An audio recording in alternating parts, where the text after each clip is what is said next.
is commissioned by RTE Radio with younger listeners in mind. This week's story is called Hiccups and Saucers. It's read by the author, Ian Wilde. Nobody liked Veronica Frump. It wasn't that she was unpleasantly rude. Quite the opposite. Veronica was unpleasantly polite. She always said please and thank you, and the way she said it drove people round the bend.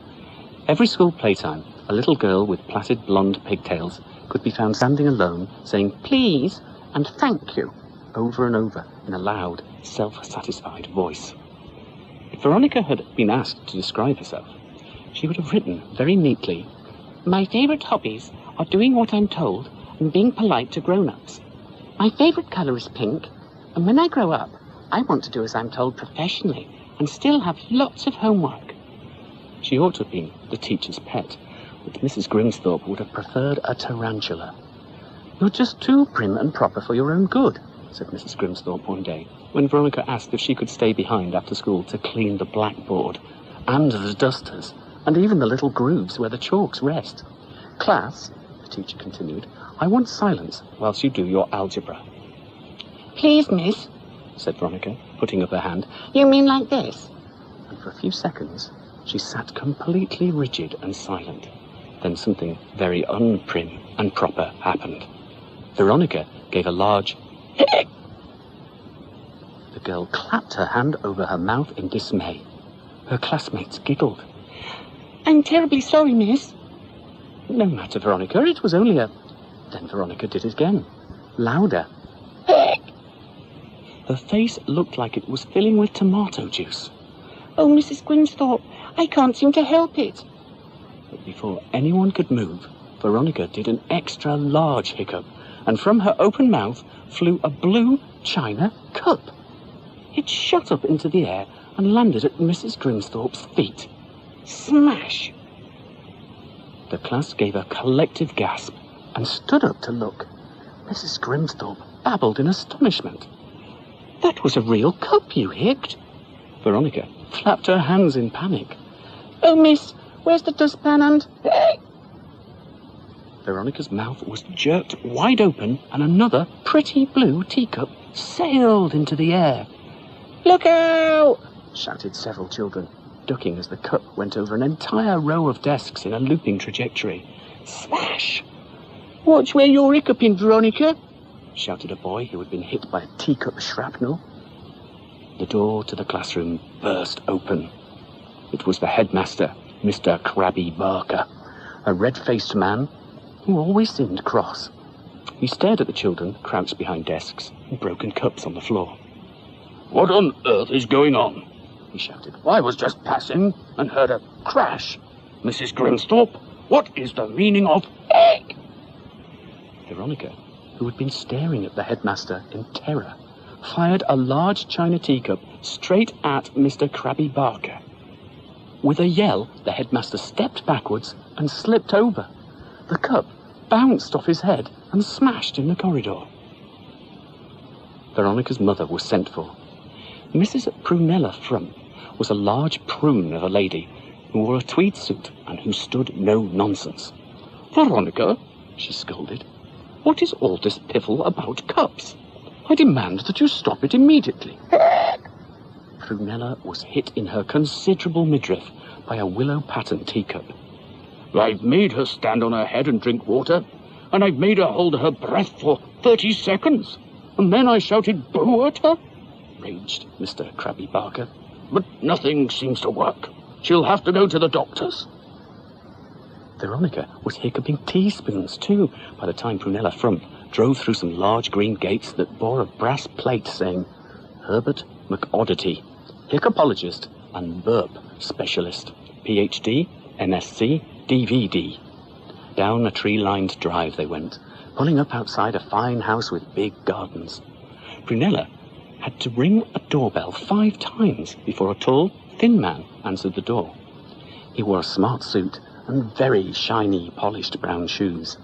But Veronica didn't notice how he was dressed, because she was staring at the doctor's head. Mr. McOddity had green hair. It grew in a curly bush all round his face. His spectacles were fringed by 2 enormous green eyebrows. These moved like hairy caterpillars when he spoke. And his beard was green too.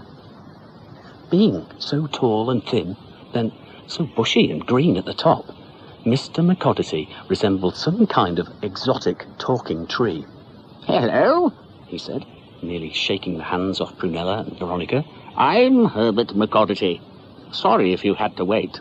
My last patient was burping so loudly I couldn't hear the bell. Don't worry about the green hair, by the way. Experiments that went a bit wrong." Veronica hiccuped, and Mr. McCoddity watched the cup and saucer smash on his steps. "Splendid," he chuckled, and led the frumps into a consulting room full of laboratory equipment. The hiccupologist patted a black leather couch and said, "Hop up on here, then." He peered down Veronica's throat with a torch. "Don't worry," reassured Mr. McCoddity, as Veronica hiccuped crockery and cutlery past his face. "It's not severe. The worst case I had was a man hiccuping up everything, all laid out on tablecloths. He was in agony. Every hiccup dislocated his jaw, poor man. And as he was a television presenter, it quite ruined his career." "What do you recommend, Dr. McCoddity?" "First thing to try is holding her breath." Veronica spoke up. "But I held it for 30 seconds already." "Of course," said Herbert McCoddity, helping Veronica down from the leather couch. "but this is a very intense, advanced form of hiccups. To stop them, you might have to hold your breath for 3 days.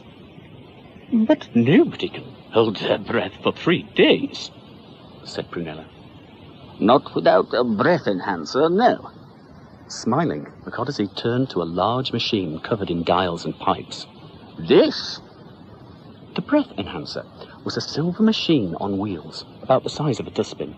"Obviously," said McCoddity with enthusiasm. "most people can't hold their breath very long because they can't take in very large breaths. With my breath enhancer, people can really fill their lungs to the maximum.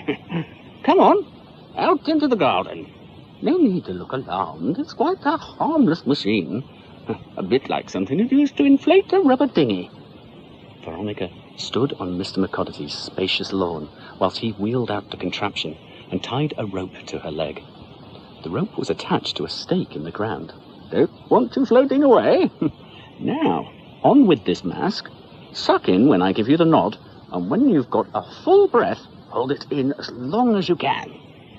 Veronica did as she was told. She liked doing what she was told, and after one last huge hiccup, she put on the mask. The machine roared, and suddenly Veronica inflated like a hot air balloon. Her clothes stretched. She went blue, then purple, then all the colours of the spectrum. Up into the air she drifted with huge, puffed-out arms and legs. 100 feet high, the zeppelin of a girl looked down forlornly at the doll's house of the doctor's residence. For 2.5 days, she desperately held in one enormous gulp of air. But halfway through the 3rd day, she was hit in the stomach by a seagull that wasn't looking where it was going. Winded, Veronica blurted out all the air in a rush. She whizzed round and round like an untied balloon making a raspberry noise and landed in a heap on the lawn. "What do you say to Dr. McCoddity?" "Oh, thank you, Doctor." A cup and saucer and teaspoon flew from her mouth, followed by a teapot and strainer. "Oh, dear," lamented McCoddity. "If she could have just held on that last half day.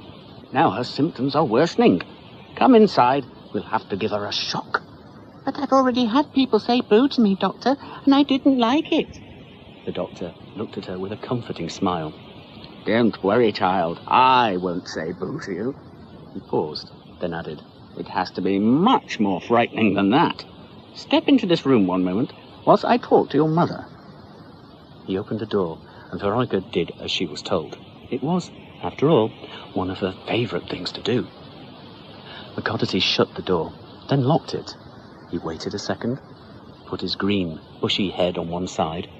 Then there was a loud scream and a roar. "What on earth have you done, Doctor?" There were more roars and louder screams. Then Silence. Don't worry, Mrs. Frump. I've just given her a very large shock. How? There's a tiger in the room. What? Tied up? No. Quite free. It should have eaten her by now. I'd say that's shocked her. He unlocked the door and walked in. Mrs. Frump put her head round the door in terror. There was a large tiger sitting in the middle of the floor, licking its lips. Don't worry, madam. It's quite tame. Except for the fact that it eats people, of course. It's got rubber claws and teeth. I had the real ones extracted years ago.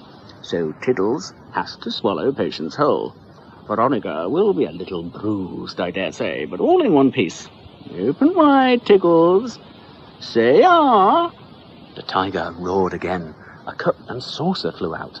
A teapot, half a dozen teaspoons, a side plate, and a sugar bowl. Dash it all, she's getting worse. McConaty put his head in the tiger's mouth and hauled Veronica out. A very bedraggled girl landed on the carpet. Veronica looked up at McConaty's bushy green hair, screamed, and ran out of the room.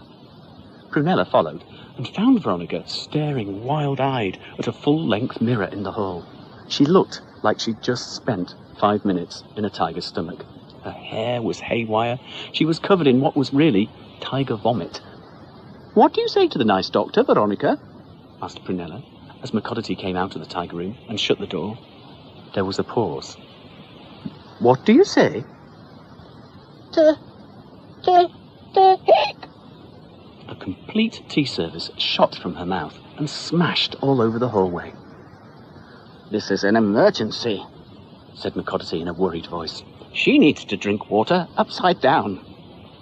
"I'll get a glass," said Mrs. Frump. Oh, that won't have any effect in a case like this. I have a crane to suspend her from her ankles 300 feet in the air. We need a milk tanker filled with water, with a fireman's hose attached to push into her mouth. Now, quickly, bring her outside, before her condition deteriorates further. McConaty raced to the front door. Mrs. Frump pulled at Veronica's hand. "Come on, child." "No," she wailed. "Do as you're told." "I didn't want to." "Of course you do. It's your favourite thing. For your last birthday, you wanted me to tell you what to do as a treat." "I don't want to do anything else that horrible weirdo tells me to do." "Veronica, don't be so rude." "Rude?" Veronica blew an enormous raspberry at McConaty and kicked him very hard on the shins. "I hate you! I hate you! I hate you!" Mrs. Frump was appalled. "Veronica, stop this terrible behaviour this instant, or—" She screamed as Veronica opened the door of the tiger's room and pushed her inside. There was a roar as Veronica turned the key in the lock. "Goodbye!" she screamed at McConaty and stomped out of the house. She didn't realise until she was walking out of the green gates at the end of the drive that her hiccups and saucers had stopped. Veronica eventually went back to school, but she never recovered her politeness. She stopped saying please and thank you and started saying, "Get lost, you moronic twerp," instead. She sat at the back of the class, scowling at Mrs. Grimsthorpe, and never did what she was told.